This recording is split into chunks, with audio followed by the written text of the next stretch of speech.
The 1999 National Electrical Code, or NIC, does not explicitly address the use of running threads as a chase between electrical panels that are separated by more than 12 inches. However, several sections of the code can be interpreted to provide guidance on this practice. Section 300.22 C addresses wiring in ducts, plenums, and other environmental air handling spaces. While it might not be directly applicable to the scenario of running threads between panels, it emphasizes the need for proper wiring methods and materials in spaces used for environmental air. This highlights the importance of ensuring that any wiring method used, including running threads, is suitable for the environment and does not pose a risk to the air handling system. Section 300.10 focuses on electrical continuity of metal raceways and enclosures. It states that metal raceways, cable armor, and other metal enclosures for conductors must be metallically joined together into a continuous electrical conductor and must be connected to ground so as to provide a continuous path for ground faults. This section underscores the importance of maintaining electrical continuity and providing a path for fault currents to safely return to the source. If running threads are used as a chase, it is crucial to ensure that they meet these requirements for electrical continuity and grounding. Section 300.15 pertains to boxes or fittings where required.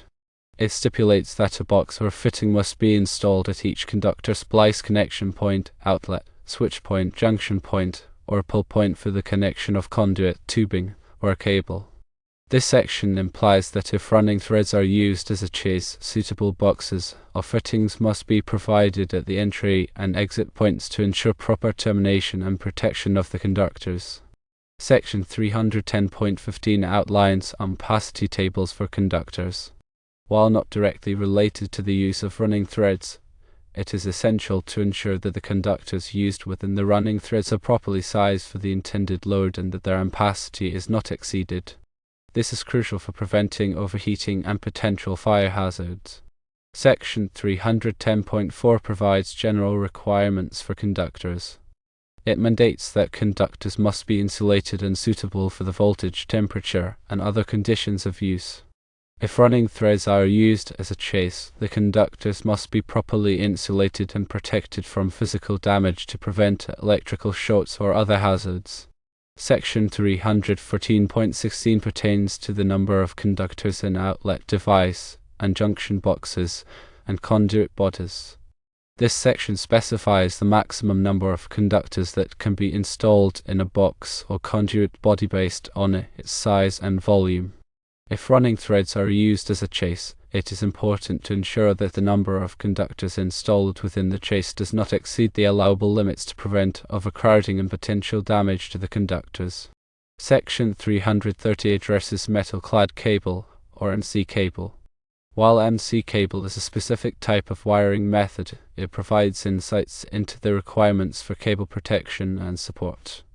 If running threads are used as a chase, the conductors should be supported and protected in a manner similar to MC cable to prevent sagging or damage.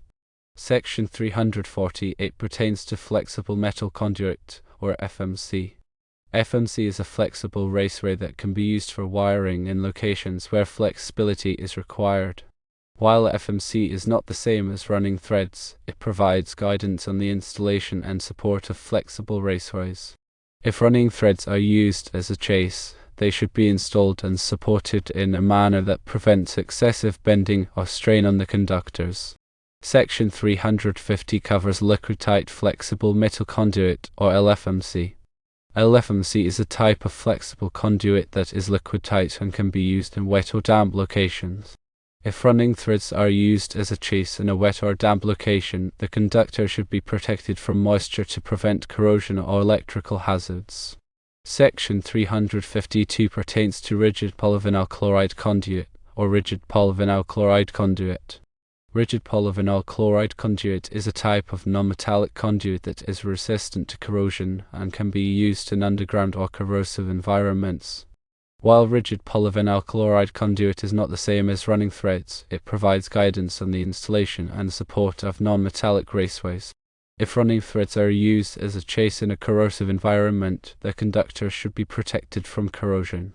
Section 356 covers liquid-type flexible non-metallic conduit, or liquid-type flexible non-metallic conduit. Liquid-type flexible non-metallic conduit is a type of flexible conduit that is liquid-tight and non-metallic. It can be used in wet or damp locations where flexibility is required. If running threads are used as a chase in a wet or damp location, the conductors should be protected from moisture to prevent corrosion or electrical hazards. Section 358 pertains to electrical metallic tubing or electrical metallic tubing. Electrical metallic tubing is a thin-walled metal raceway that is commonly used for branch circuits and feeders. While electrical metallic tubing is not the same as running threads, it provides guidance on the installation and support of metal raceways. If running threads are used as a chase, they should be installed and supported in a manner that prevents damage to the conductors. Section 362 covers electrical non-metallic tubing or electrical non-metallic tubing. Electrical non-metallic tubing is a non-metallic raceway that is similar to electrical metallic tubing but is made of plastic. While electrical non-metallic tubing is not the same as running threads, it provides guidance on the installation and support of non-metallic raceways. If running threads are used as a chase, they should be installed and supported in a manner that prevents damage to the conductors. Section 370 pertains to boxes, conduit bodies, and fittings. This section provides detailed requirements for the construction, installation, and support of boxes, conduit bodies, and fittings. If running threads are used as a chase, it is important to ensure that the boxes or fittings used at the entry and exit points meet the requirements of this section. Section 380 covers switches. While switches are not directly related to the use of running threads, this section emphasizes the importance of using listed or labeled equipment and ensuring that switches are properly rated for the intended application. If running threads are used as a chase, the conductors should be properly sized and rated for the switches they supply. Section 384 pertains to switchboards and panel boards. This section provides requirements for the construction, installation, and protection of switchboards and panel boards. If running threads are used as a chase to connect to a switchboard or panel board, it is important to ensure that the installation meets the requirements of this section. Section 392 covers cable trays. While cable trays are not the same as running threads, they provide guidance on the support and management of cables in industrial and commercial applications. If running threads are used as a chase, they should be installed and supported in a manner that prevents sagging or damage to the conductors, similar to how cables are supported in cable trays. Section 398 pertains to open wiring on insulators. This section allows for the installation of open wiring on insulators in certain applications. While open wiring is not the same as running threads, it provides guidance on the support and spacing of conductors. If running threads are used as a chase, the conductors should be spaced and supported in a manner that prevents them from coming into contact with each other or with grounded surfaces. Furthermore, Section 300.22 C states that conductors entering or leaving enclosures or raceways must be protected from abrasion and other physical damage by bushings or fittings. This section could be interpreted to require the use of a chase if the threads are not protected from damage. In addition, Section 300.10 of the NEC states that conductors must be installed in raceways where the protection provided by the raceway is essential to the safe operation of the electrical system. This section could also be interpreted to require the use of a chase if the threads are not providing adequate protection for the conductors. Ultimately, the decision of whether or not to use a chase between panels that are more than 12 inches apart is up to the authority having jurisdiction, or ARCH. However, it is important to note that the NEC does not specifically prohibit the use of running threads as a chase. Several factors should be considered when making this decision.